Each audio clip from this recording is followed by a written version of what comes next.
My brothers and sisters, are you ready for the end of times? And I am dead serious. World War III. I mean, sometimes when you talk about something very, very often, it loses its power, loses its mystery. We've been worried about World War III with the Russians and NATO for a long time now. But let me tell you something.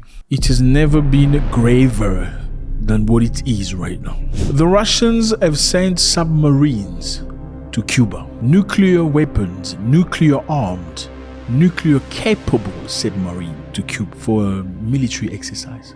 You know where Cuba is? Here's a map. Here's Cuba. Here's the United States of America. This is Cuba, the island. This is the United States of America. It's very, very close. Not a long distance at all. So from Cuba, you could hit the United States of America in a very limited time, especially with the weapons that the Russians have right now. It's minutes.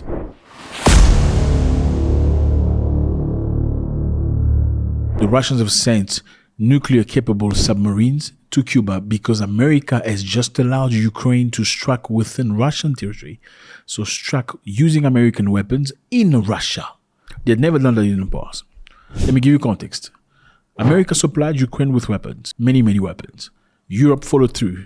They supplied them with training and so many other things. But they say you can use our weapons provided you use them for defensive measure only. You can only use American weapons for defending yourself within Ukrainian territory. You are not allowed to use American weapons in Russia because that would be provoking the bear. That would be every country that has sent weapons to Ukraine in order to strike Russia would be a legitimate target. Because it makes sense. I mean, if two people are fighting and you take a bottle and give it to somebody, one of the guys takes the bottle and hits the next person, you are a target too. Why did you give him the bottle? You can't say, no, I'm not involved in a fight because all I did was give the bottle. Well, you passed the bottle, now I'm hurt, now I'm bleeding, I'm going to do something to you. Now, the Russians have sent the nuclear-capable submarines. For now, these submarines are not carrying nuclear weapons. It's just submarines. The last time this happened was many years ago. We're going to talk about it right now. Cuban Ministry of Armed Forces confirmed that the advanced Yansen M-class nuclear-powered cruise missile submarine Kazan and 3 other Russian naval vessels, including the Project 222350 frigate, Admiral Gorshkov, the oil tanker Pashin, and the salvage Nikolai Chiker, Russians have names, will dock into the Cuban capital on June 12. What's the date today? Today is June 8th. On June 12. Are we coming to the end of times? Look, this looks like a dream, but I don't know. Officials in the United States of America say they expected Russian warship and aircraft to arrive in the Caribbean for the military exercise. And to them, that's going to be part of Moscow's broader response to American support to Ukraine. In particular, President Biden's decision to allow Ukraine to use US-provided weapons to strike inside Russia. So for them, Russia is just trying to show to the world, you know what? You've allowed your weapons to be utilized to strike within Russia or inside Russia. Now we're going to send weapons, nuclear-capable submarines in your area. Now, I mean, let's be fair here, okay? The USA and NATO conducts a lot of exercises not too far from Russia. Military exercises, many, many times. In Finland, you name it, they do it. Why does it bother people that Russia can also conduct a military exercise in Cuba, very next to the United States of America? I mean, let's be fair.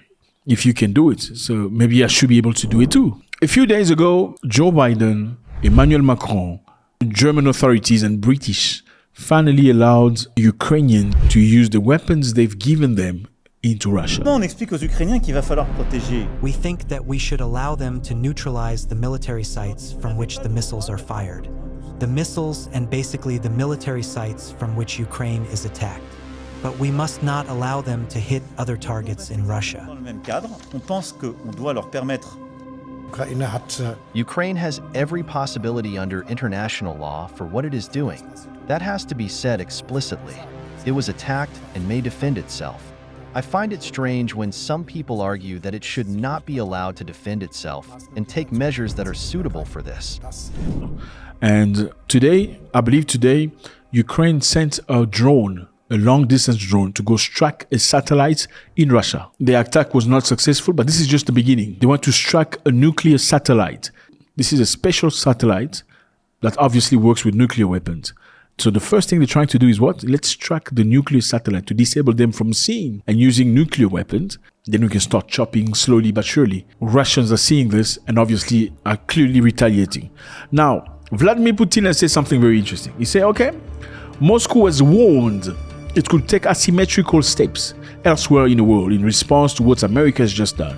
President Putin said that Russia could supply long-range weapons to regions around the world where they could be used for strikes against Western targets. Where could Russia supply these missiles? Russia could supply missiles to Iran. Iran is a big enemy of the country that you don't name. Yeah, you don't say them. When you say them on YouTube, your video just slows down. Iran is a big enemy of the United States of America. Now imagine if Russia, and you know Iran doesn't really care. They will do a lot of things. They don't care. They have no measure. Now imagine Russia supplying Iran with very long-range nuclear missiles or capabilities. That's a big danger to the world. That's a danger to the country that you don't name. That's a danger to Saudi Arabia. That's a danger to the United States of America. Imagine Russia supplying weapons to North Korea. What are the dangers? Insane, isn't it? You know North Korea has been trying very hard to acquire weapons that could strike America directly. And that guy, Kim Jong-un, doesn't give a shit. He will do it because the last time they told him not to strike above Japan anymore, he did 3 successive strikes. Imagine giving that guy that capability. How dangerous would that be even for you Americans that are watching right now? Because unfortunately, many Americans cannot decide. Okay, it's Joe Biden deciding for all of you. I mean, if war starts, they're probably going to rush him underground in a bunker or something. He's going to be protected, no doubt about that. You're going to be victims. So if you don't want war, you need to say something or do something about it. It's very easy to send other people's children to war while you're not accountable. Listen to this man from Europe, Secretary General of NATO, explaining why Ukraine needs to defend itself.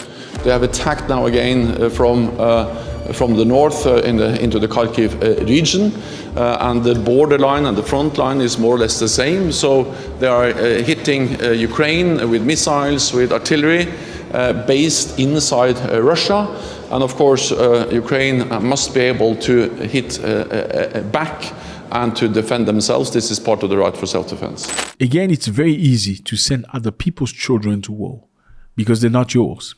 These people or these governors or these presidents, British president, German president, American, I know some of them are prime ministers, Macron, all of them, are going to be under bunkers while you guys are suffering the consequences of what they did. And I don't think people should allow a little number of people so much power into the future. This is dangerous, fellas. This has happened once in the past. In 1963, where America had a military base in Turkey, and the Soviet Union did not like that because they were too close to them. And what did they do in response? They sent warships to Cuba, armed with nuclear weapons missiles. America did a blockade. They sent soldiers to block these ships from traversing to Cuba. Why? Because a missile from Cuba to the United States, it's disaster. It's very quick. It's very fast. There's nothing you can do about it. And how did they resolve this at the time? America decided to remove its military base from Turkey.